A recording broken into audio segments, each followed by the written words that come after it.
नमस्कार सबैजनालाई। आज चाहिँ म साथीहरुसँग यसो घुम्न आइरहेको छु।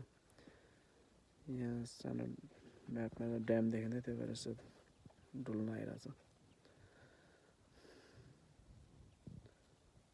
रमाइलो छ जे होस्।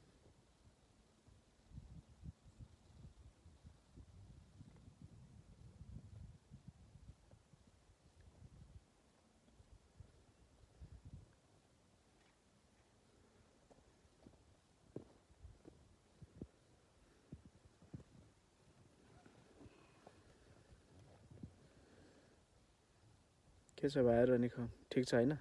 एकदम सही। रमाइलो छ हैन त? एकदम। हाम्रो जतिको रमाइलो कसलाई हुन्छ त? त्यही त भने हैन भाइ। हाम्रो भाइहरु पुरा ह्यापी छ। झन्डै यो उ जस्तो देखिने रहेछ हैन? हाम्रो त्यो रे फेवातालको हाफ जत्रो होला नि यो?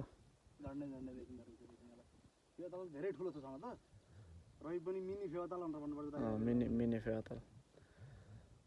फेवातालै भन्यो भने फेरि फेवातालै भन्छ। इज्जत जान्छ फेवातालको हैन? अलि इज्जत गइहाल्छ। यसलाई मिनी फेवाताल। मेरो घरको पोखरी पौडी खेल्न ल मैले। अझै घरको हाँस पाल्नलाई बनाएको भन्ने हो। होइन राति तिर्खा लाग्दा पिउनुलाई राखे पानी त होइन नि? होइन नि त यार, राति रक्सी खानलाई भन्दा यार।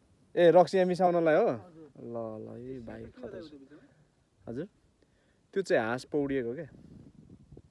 हाँस पौडिदाखेरि बनेको थियो। रक्सीसँगको शीतन है रे। शीतन हो? ए ल ल ल ल। यहाँ लामो देखिरहेछ सर। हजुर रुखको डाँडा चाहिँ लामो देखिरहेछ। त्यो चाहिँ पौडिएर जाँदाखेरि त्यस्तो देखियो के? पौडिएर गएपछि